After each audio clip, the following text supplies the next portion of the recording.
Hi, ഇന്ന് ഈ വീഡിയോയിൽ ഞാൻ ഡയമെൻഷനാലിറ്റി റിഡക്ഷനെ കുറിച്ചാണ് പറയാൻ ഉദ്ദേശിക്കുന്നത്.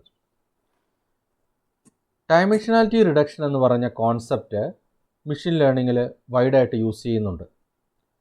ഡയമെൻഷനാലിറ്റി റിഡക്ഷൻ എന്ന് പറഞ്ഞു കഴിഞ്ഞാൽ reducing the number of variables under consideration by obtaining a smaller set of principal variables. ഇപ്പോൾ നമ്മളൊരു ഡാറ്റ സെറ്റിനെ ട്രെയിൻ ചെയ്യാൻ ഉപയോഗിക്കുകയാണെന്ന് വിചാരിക്കുക. ആ ഡാറ്റ സെറ്റിനകത്ത് നമ്മൾ ഉപയോഗിക്കുന്ന ഫീച്ചേഴ്സ്, സപ്പോസ് ആ ഡാറ്റ സെറ്റിനകത്ത് n ഫീച്ചേഴ്സ് അല്ലെങ്കിൽ n കോളംസ് ഉണ്ടെന്ന് വിചാരിക്കുക. ഈ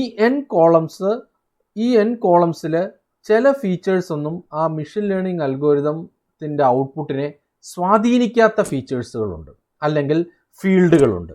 അതിനെ റിമൂവ് ചെയ്യുന്ന പ്രക്രിയയാണ് ഡയമെൻഷനാലിറ്റി റിഡക്ഷൻ എന്ന് പറയുന്നത്. അത് റിമൂവ് ചെയ്യുന്നതിൻ്റെ ഉദ്ദേശം എന്താണ്? ഇപ്പോൾ നമ്മൾ ഏതൊരു മെഷീൻ ലേണിംഗ് അൽഗോരിതം എടുത്തു കഴിഞ്ഞാലും അത് ജനറേറ്റ് ചെയ്യുന്ന ഔട്ട്പുട്ടിന്, മെഷീൻ ലേണിംഗ് അൽഗോരിതം അപ്ലൈ ചെയ്ത് ജനറേറ്റ് ചെയ്യുന്ന മോഡലിൻ്റെ ഔട്ട്പുട്ട്, ആ ഔട്ട്പുട്ടിനെ സ്വാധീനിക്കുന്ന ഫീച്ചേഴ്സും ഉണ്ട്, കാര്യമായി സ്വാധീനിക്കാത്ത ഫീച്ചേഴ്സും ഉണ്ട്. അപ്പോൾ ഔട്ട്പുട്ടിനെ കാര്യമായി സ്വാധീനിക്കുന്ന ഫീച്ചേഴ്സിനെ നിലനിർത്തുകയും ഔട്ട്പുട്ടിനെ കാര്യമായി സ്വാധീനിക്കാത്ത ഫീച്ചേഴ്സിനെ റിമൂവ് ചെയ്യുകയും ചെയ്യുമ്പോൾ നമ്മളുടെ ട്രെയിനിങ് പ്രക്രിയയിൽ നമ്പർ ഓഫ് ഡാറ്റ ട്രെയിൻ ചെയ്യുന്നത് കുറയ്ക്കാൻ സാധിക്കും. ആ ഒരു പ്രക്രിയയാണ് reducing the number of features എന്നുള്ള ആ പ്രക്രിയയാണ് ഡയമെൻഷനാലിറ്റി റിഡക്ഷൻ എന്ന് പറയുന്നത്. ഇനി എങ്ങനെയാണ് മെഷീൻ ലേണിങ്ങിൽ അല്ലെങ്കിൽ സ്റ്റാറ്റിസ്റ്റിക്കൽ മെഷീൻ ലേണിങ്ങിൽ ഡയമെൻഷനാലിറ്റി റിഡക്ഷൻ ഇംപ്ലിമെൻറ്റ് ചെയ്യാൻ ബേസിക്കായിട്ട് 2 മെത്തേഡ്സ് ആണ് ഉപയോഗിക്കുന്നത്.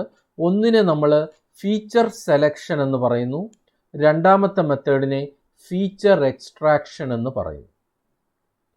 ഫീച്ചർ സെലക്ഷൻ എന്ന് പറഞ്ഞു കഴിഞ്ഞാൽ, ഞാൻ ഒരു ചെറിയ ഉദാഹരണം എടുക്കുക. ഒരു ഡാറ്റ സെറ്റ് ഉണ്ടെന്ന് വിചാരിക്കുക.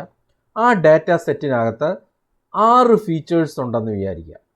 ഓക്കെ, 6 ഫീച്ചേഴ്സ് ഉള്ള 100 എക്സാമ്പിൾസ് ഉള്ള ഒരു ഡാറ്റ സെറ്റ് ആണെന്ന് വിചാരിക്കുക.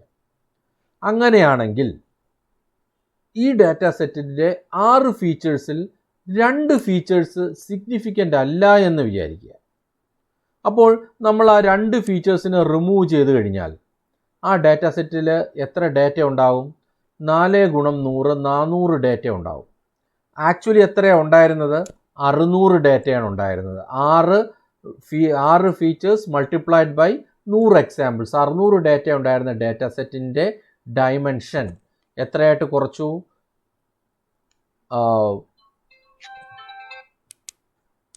ഡയമെൻഷൻ നമ്മൾ റിഡ്യൂസ് ചെയ്തു. അതായത് ആ 4 ഫീച്ചറായിട്ട് കുറച്ച് 4 × 400 ആയിട്ട് കുറച്ചു.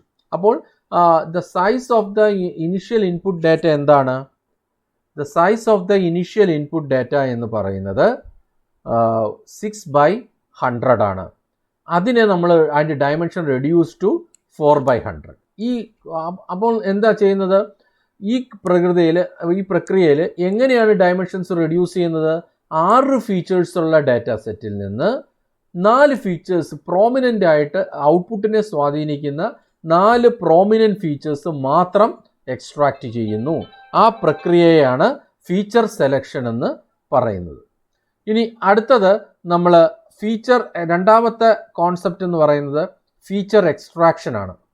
ഫീച്ചർ എക്സ്ട്രാക്ഷനിൽ നമ്മൾ ചെയ്യുന്നത്, ഇപ്പോൾ n ഫീച്ചേഴ്സ് ഉള്ള ഒരു ഡാറ്റ സെറ്റ് ആണെങ്കിൽ അതിൽ നിന്ന് k ഫീച്ചേഴ്സ് മാത്രം എക്സ്ട്രാക്റ്റ് ചെയ്തെടുക്കും. പക്ഷേ ഈ k ഫീച്ചേഴ്സിൻ്റെ പ്രത്യേകത എന്താണെന്ന് വെച്ചാൽ, ഈ k ഫീച്ചേഴ്സിനകത്ത് ഈ n ഫീച്ചേഴ്സിൻ്റെ കോമ്പിനേഷൻ ആണ് k ഫീച്ചേഴ്സിൽ ഉണ്ടാകുന്നത്. അപ്പോൾ ആ പ്രക്രിയയാണ് ഫീച്ചർ എക്സ്ട്രാക്ഷൻ എന്ന് പറയുന്നത്. അപ്പോൾ ഈ ഫീച്ചർ എക്സ്ട്രാക്ഷൻ ചെയ്യാനായിട്ട് 2 ബേസിക് അൽഗോരിതംസ് ആണ് ഉപയോഗിക്കുന്നത്. ഒന്ന് പ്രിൻസിപ്പൽ കമ്പോണൻസ് അനാലിസിസ് അല്ലെങ്കിൽ PCA, അല്ലെങ്കിൽ linear discriminant analysis LDA. 2 basic algorithms ആണ് ഫീച്ചർ എക്സ്ട്രാക്ഷൻ ഉപയോഗിക്കുന്നത്. ഫീച്ചർ സെലക്ഷന് ബേസിക്കായിട്ട് 2 അൽഗോരിതം ഉപയോഗിക്കുന്നുണ്ട്, forward selection and backward selection. ഈ 2 അൽഗോരിതമാണ് ഫീച്ചർ സെലക്ഷന് വേണ്ടി ഉപയോഗിക്കുന്നത്. ഫീച്ചർ എക്സ്ട്രാക്ഷൻ ഉപയോഗിക്കുന്നത് principal components analysis and linear discriminant analysis. ഇനി പ്രിൻസിപ്പൽ കമ്പോണൻറ്റ് അനാലിസിസിൽ അപ്ലൈ ചെയ്യുന്നത് സാധാരണഗതിയിൽ അൺസൂപ്പർവൈസ്ഡ് മെഷീൻ ലേണിംഗ് അപ്ലൈ ചെയ്യുമ്പോഴാണ് നമ്മൾ പ്രിൻസിപ്പൽ കമ്പോണൻസ് അനാലിസിസ് ഉപയോഗിക്കുന്നതും സൂപ്പർവൈസ്ഡ് ലേണിങ്ങിന് നമ്മൾ ലീനിയർ ഡിസ്ക്രിമിനൻ്റ് അനാലിസിസുമാണ് ഉപയോഗിക്കുന്നത്. അപ്പോൾ ഇതാണ് നമ്മൾ ഡയമെൻഷനാലിറ്റി റിഡക്ഷനെ കുറിച്ച് പറയാനുള്ളത്. ഇനി അടുത്ത വീഡിയോയിൽ നമ്മൾ feature selection algorithms like forward selection അൽഗോരിതവും ബാക്ക്വേർഡ് സെലക്ഷൻ അൽഗോരിതവും എന്താണെന്നുള്ള കാര്യം എക്സ്പ്ലെയിൻ ചെയ്യുന്നതായിരിക്കും. So that's all about this dimensionality reduction.